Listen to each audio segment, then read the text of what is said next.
Assalamualaikum warahmatullahi wabarakatuh. Sebelumnya perkenalkan nama saya Sriwaningsi dengan 5/15. Kami semua dari kelompok 1 yang akan mempresentasikan hasil tugas kami, yakni tentang analisis kesalahan pada skripsi, yang dimana kita ambil judul penilaian tingkat kekritisan lahan dan hubungannya dengan sifat fisika dan kimia tanah di daerah aliran sungai Blambangan, Kabupaten Banyuwangi. Nah, sebelum itu izinkan saya untuk memperkenalkan anggota kelompok 1 terlebih dahulu, yang dimana dimulai dari Sigit Prastio dengan IMAHIR 1004, Anissa Haryatul dengan IMAHIR 1007, Anissa Nurimani dengan IMAHIR 1010, Muhammad Wahyu Margono dengan IMAHIR 1011, dan dengan saya sendiri Sriwaningsi dengan IMAHIR 1015. Nah, sebelum memasuki ke pembahasan inti, mungkin di sini sedikit menjelaskan tentang bahasa Indonesia dan bahasa. Bahasa Indonesia sendiri merupakan bahasa nasional yang digunakan di Negara Kesatuan Republik Indonesia. Dalam perkembangannya, semakin derasnya arus globalisasi, modernisasi, ilmu pengetahuan, dan teknologi. Bahasa Indonesia tentunya menjadi alat untuk mencapai komunikasi utama di Indonesia. Nah, maka dari itu, dalam menghadapi situasi ini, maka harus berbeda dalam memiliki inovasi agar seluruh masyarakat yang ada di Indonesia ini dapat beradaptasi dengan baik, guna mendapatkan informasi atau berita, sehingga bahasa Indonesia memiliki kedaulatan tertinggi di negara Indonesia. Nah, sedangkan bahasa sendiri merupakan kemampuan yang dimiliki oleh manusia untuk berkomunikasi dengan manusia lainnya, dapat menggunakan tanda, misalnya kata dan gerakan. Nah, bahasa ini juga penting karena kita dapat mengembangkan 4 keterampilan dalam berbahasa, yaitu berbicara, mendengarkan, membaca, dan menulis. Nah, apalagi kita sebagai seorang mahasiswa dituntut untuk menggunakan bahasa agar dapat berkomunikasi dengan baik, santun, kreatif, berpikir kritis, bekerja sama, dan berkolaborasi. Itulah pentingnya belajar bahasa tidak hanya sebagai alat komunikasi saja, tetapi juga sebagai gambaran pikiran dan kepribadian. Nah, maka dari itu dalam penulisan suatu karya tulis harus sesuai dengan kaidah bahasa dan aturan penulisan dalam bahasa Indonesia. Nah, seperti yang pertama di sini ada, mungkin bisa di next.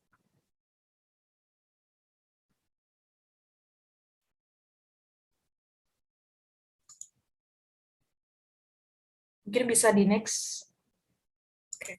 Nah, di sini ada yang pertama ada ejaan. Nah, ejaan di mana merupakan kaidah cara menggambarkan bunyi-bunyi kata, kalimat, dan sebagainya dalam bentuk tulisan huruf-huruf serta penggunaan tanda baca. Nah, dikutip dari buku esai penerapan ejaan bahasa Indonesia tahun 2020 oleh karya Widi Fitrawanti, ejaan disebut juga sebagai kaidah yang harus dipatuhi oleh pemakai bahasa supaya keteraturan dan keseragaman. Nah, dalam beberapa pengertian tersebut bisa dikatakan bahwa ejaan merupakan cara dalam menuliskan kata atau kalimat dengan benar, serta memperhatikan yang pertama ada pemakaian huruf, dua ada penulisan ejaan dan tanda baca yang benar. Mungkin bisa di next. Nah, selanjutnya di sini ada diksi atau pilihan kata. Menurut Kamus Besar Bahasa Indonesia, diksi adalah pilihan kata yang tepat dan selaras dalam penggunanya untuk mengungkapkan gagasan sehingga diperoleh efek tertentu seperti yang diharapkan. Jadi penggunaan diksi yang tepat juga memudahkan seseorang untuk menerima atau memahami dengan jelas maksud dari informasi yang disampaikan. Jadi penggunaan di sini juga sangat berguna dalam suatu karya tulis seperti laporan, puisi, novel, dan lain sebagainya. Nah, dalam diksi juga terdiri dari aspek kata dan penggunaan kata. Yang pertama ada aspek kata. Nah, setiap kata terdiri dari dua aspek, yakni bentuk dan makna. Bentuk sendiri merupakan sesuatu yang dapat diindrai, dilihat, dan didengar. Nah, sedangkan makna merupakan sesuatu yang dapat merangsang atau menimbulkan reaksi dalam pikiran kita karena rangsangan dari bentuk. Itu aspek kata. Selanjutnya yang kedua ada penggunaan kata.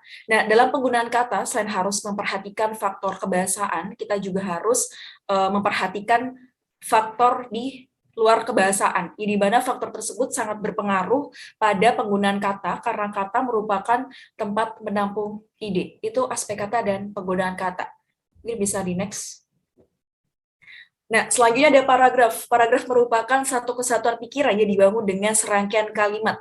Jadi satu kesatuan pikiran merupakan komponen isi dan satu rangkaian kalimat merupakan komponen bentuk paragraf. Jadi satu kesatuan pikiran dan satu kesatuan bentuk merupakan tuntutan yang harus dipenuhi dalam sebuah paragraf. Nah, dalam sebuah paragraf juga terdiri dari beberapa jenis paragraf. Yang pertama ada jenis paragraf berdasarkan nalar, 2 jenis paragraf berdasarkan teknik pengembangnya, 3 jenis paragraf berdasarkan fungsinya. Itulah paragraf dan jenis-jenisnya. Ini bisa di next. Nah, selanjutnya di sini ada kalimat efektif. Kalimat efektif merupakan kalimat yang disusun sesuai dengan kaidah-kaidah bahasa yang berlaku, yang memiliki kemampuan untuk menimbulkan kembali gagasan-gagasan pada pikiran pendengar atau pembaca. Nah, dalam kalimat efektif juga terdiri dari beberapa ciri-ciri. Yang pertama ada kesepadanan, 2 ada keparalelan, 3 ada kehematan, 4 kecermatan, 5 kepadatan atau kohesi, dan 6 kelogisan. Itu tadi kalimat efektif beserta ciri-cirinya. Mungkin bisa di next. Nah, untuk selanjutnya ada kesalahan pada skripsi yang telah kami diskusikan. Untuk penjelasan lebih lanjutnya akan disampaikan oleh Sigit Prastio. Mungkin kepada Saudara Sigit dapat dilanjutkan. Baik, terima kasih untuk Saudara Yuni. Baik, di sini saya akan melanjutkan dengan tanda baca yang salah, di mana lembar nomor 1, lembar 18, paragraf 2, baris 11, kesalahan di litosol Volkan, yang di mana dalam perbaikan litosol Volkan ada titik di belakang N-nya. Ya, dengan alasan di akhir kalimat harus diakhiri dengan tanda baca titik. Yang kedua, lembar 21 paragraf keempat baris ketiga, kesalahan 6, 7, 8, dan 9 yang di mana yang dalam perbaikan nama 6 di koma, 7, 8, dan 9, di mana dengan alasan sebaiknya diberi tambahan tanda baca koma untuk menunjukkan adanya pemenggalan kalimat. Yang nomor 3, lembar ke-28, paragraf ke-1, baris ketiga, di mana ada kesalahan menyimpan dan mengalirkan. Dalam perbaikan menyimpan, koma, dan mengalirkan dengan alasan sebelum kata dan seharusnya diberi tanda koma.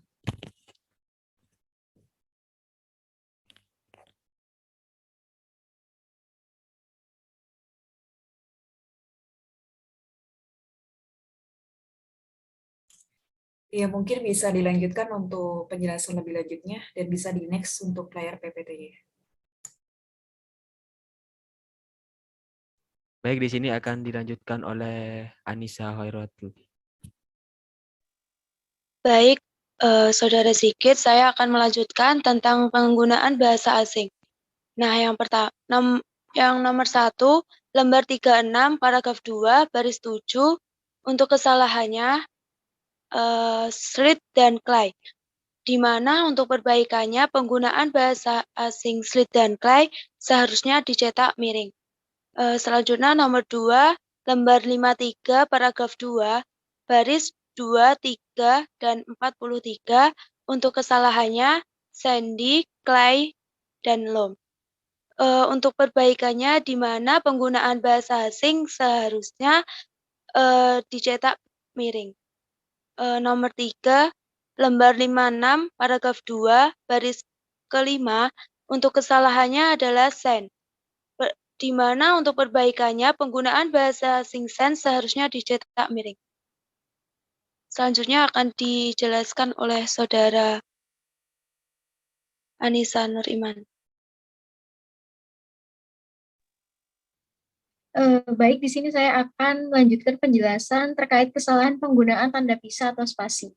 Yang pertama pada lembar 22, paragraf kedua, baris ketiga, dengan kesalahan sedang dan agak tinggi, dan untuk perbaikannya menjadi sedang dan agak tinggi, di mana untuk alasannya sebelum pemberian tanda baca titik di akhir kalimat tidak perlu diberi spasi. Yang kedua pada lembar ke-53, paragraf kedua, dan baris ke-11, dengan letak kesalahan pada kata kapasitas filtrasi dengan perbaikan sebagai berikut, yang memiliki alasan kata tersebut masih tersambung sehingga perlu diberi spasi. Selanjutnya akan dilanjutkan oleh teman saya, yaitu Muhammad Wahyu Margono. Ya, terima kasih. Selanjutnya yaitu kesalahan penggunaan huruf kapital. Untuk nomor yang pertama pada lembar 37, paragraf 1, baris ke-18, Untuk kesalahannya yaitu tingginya aliran permukaan titik jika. Untuk perbaikannya yaitu tingginya aliran permukaan. Untuk alasannya di sini yaitu penggunaan kata jika seharusnya menggunakan huruf kapital karena tanda di awal kalimat. Untuk yang nomor 2 terdapat pada lembar 37 paragraf 2 baris ke-7 yaitu pada tulisan tanah titik PH tanah. Tanah untuk perbaikannya yaitu tanah titik PH, untuk tulisan PH-nya dibuat besar. Untuk alasannya karena penggunaan kata PH seharusnya menggunakan huruf kapital karena berada di awal kalimat. Untuk yang nomor 3 terdapat pada lembar 18 paragraf 2 pada baris ke-6 yaitu pada kesalahan penggunaan lahan berupa. Untuk perbaikannya penggunaan lahan untuk tulisan L pada lahannya itu dibuat kecil. Untuk alasannya pada kata lahan tidak usah menggunakan huruf kapital karena berada di dalam kalimat.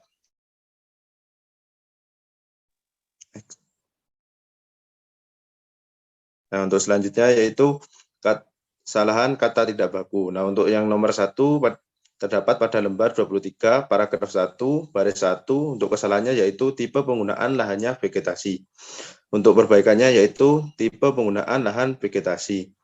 Untuk alasannya karena imbuhannya pada kata lahan lebih baik dihilangkan karena hal tersebut membuat kalimat tidak terlihat tidak baku. Untuk yang selanjutnya pada nomor 2 terdapat pada lembar 29 paragraf 1 baris ke-1 untuk kesalahannya yaitu kaidah.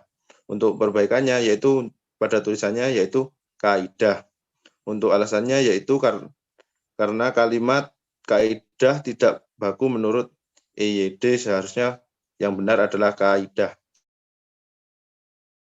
Sekian materi presentasi dari kelompok kami, yakni kelompok 1. Saya perwakilan dari kelompok 1, mohon maaf apabila ada salah kata pengucapan. Terima kasih. Wassalamualaikum warahmatullahi wabarakatuh.